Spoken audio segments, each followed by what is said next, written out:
আসসালামু আলাইকুম বন্ধুরা, আজকের এই ভিডিওতে আমি আপনাদেরকে দেখাবো কিভাবে আপনি আপনার ইনস্টাগ্রামকে প্রফেশনাল অ্যাকাউন্টে তৈরি করবেন। যদি আপনি প্রফেশনালি করতে চান তাহলে আজকের এই ভিডিওটি আপনি শেষ পর্যন্ত দেখতে থাকুন। এই ভিডিওতে আমি আপনাদেরকে স্টেপ বাই স্টেপ সব কিছু আপনাদেরকে জানিয়ে দেবো।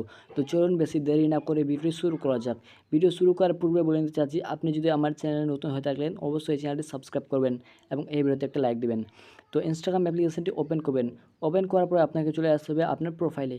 আপনার প্রোফাইলে আসার পরে আপনার উপরে আপনাকে থ্রি লাইনে ক্লিক করতে হবে। তো উপরে থ্রি লাইনে ক্লিক করার পরে আপনাকে নিচে এখানে সুইচ টু প্রফেশনাল অ্যাকাউন্টে ক্লিক করতে হবে।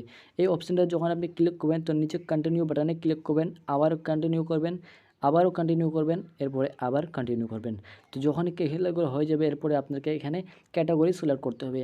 তো আপনি এখানে কোন ক্যাটাগরিতে ভিডিও তৈরি করছেন, রিলস তৈরি করছেন না কী করছেন, আপনারা এখান থেকে সার্চ করে কিন্তু নিতে পারেন। তো আমি যেমন এখান থেকে ডিজিটাল ক্রিয়েটর এখান থেকে লিখে সার্চ করব, দেন আমি সেটা সিলেক্ট করব। তো আপনি আপনার ক্যাটাগরি সিলেক্ট করবেন। তো চলুন আমি এখান থেকে ডিজিটাল ক্রিয়েটর লিখে সার্চ করি এবং সেটাকে আমি এখান থেকে নিয়ে নিলাম এবং উপরে ডিসপ্লে অন প্রোফাইল এই অপশানটি অ্যালাউ করবেন, নিচে ডানে ক্লিক করবেন। নিচে ডানে ক্লিক করার পরে আপনার সামনে এইভাবে ইন্টারফেস আসবে। তো এখানে এইভাবে আসার পরে আপনাকে এখানে ক্রিয়েটর এবং বিজনেস দুইটা রয়েছে। তো আপনি যদি ভিডিও তৈরি করতে চান তাহলে ক্রিয়েটর সিলেক্ট করবেন, আর যদি আপনি কোনো প্রোডাক্ট সেল করতে চান তাহলে বিজনেস সিলেক্ট করবেন। এরপরে নিচে নেক্সট করবেন। তো আমি ক্রিয়েটর সিলেক্ট করেছি, এরপরে নিচে আমি নেক্সট বাটনে ক্লিক করব। তো নেক্সট বাটনে ক্লিক করার পরে তো পরবর্তী স্টেপ আপনাদেরকে দেখাচ্ছি। তো যখনই আমি ক্লিক করলাম এভাবে চলে আসবে। তো আপনারা এখান থেকে নিচে কমপ্লিট ইউর প্রোফাইল এখানে ক্লিক করতে পারেন। এখানে ক্লিক করলে কিন্তু আপনার প্রোফাইল কমপ্লিট হয়ে যাবে। তো এখান থেকে আমি ক্লিক করলাম এবং এখান থেকে এইভাবে চলে আসলো। এখান থেকে আপনি ইউজার নেম বায়ো চেঞ্জ করতে পারেন। তো আমি এখান থেকে টিক মার্ক করে দেব। টিক মার্ক করে এখান থেকে বেরিয়ে আসব। তো চলুন আমরা এখান থেকে টিক মার্ক করে দিই। এখান থেকে টিক মার্ক করে দিলাম, এরপরে হয়ে গেছে। তো এখান থেকে আমরা ব্যাকে চলে আসব। এগুলো কিন্তু সব হয়ে গেছে। তো আপনারা এখান থেকে ব্যাক করবেন। তো আমি এখান থেকে পুনরায় ব্যাক করছি, আবার রিওপেন করছি। তো দেখতে পাচ্ছেন আমার কিন্তু এটি ওপেন হয়ে গেছে এবং এখানে দেখতে পাচ্ছেন প্রফেশনাল ড্যাশবোর্ড কিন্তু ওপেন হয়ে চলে এসেছে। তো দেখতে পাচ্ছেন আপনার প্রফেশনাল অ্যাকাউন্ট তৈরি হয়ে গেছে।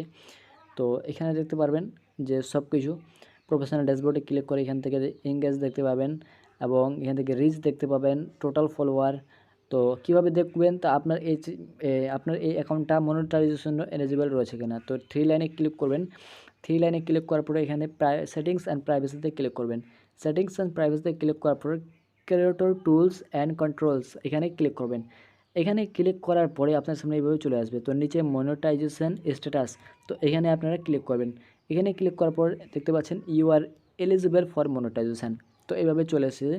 এখানে টিক মার্ক করা হচ্ছে, আপনারা দেখেই বুঝতে পারছেন যে আপনি মনিটাইজেশনের জন্য এলিজিবল রয়েছেন। যদি না থাকেন তাহলে এখান থেকে ক্রস মার্ক থাকবে এবং এখানে কিছু একটা লেখা থাকবে যে আপনি এলিজিবলের জন্য কিন্তু আপনি কিন্তু মনিটাইজেশনের জন্য কিন্তু এলিজিবল নয়। তো আপনারা সেটা দেখে বুঝতে পারবেন। তো আশা করছি আজকের ভিডিওটি আপনার খুবই উপকারী লেগেছে। যদি একটু উপকার হয়ে থাকে তাহলে অবশ্যই লাইক করবেন, চ্যানেলটি করবেন সাবস্ক্রাইব এবং আমাকে সাপোর্ট করবেন। তো ধন্যবাদ, দেখা হচ্ছে পরবর্তী কোনো ভিডিওতে। আল্লাহ হাফিজ।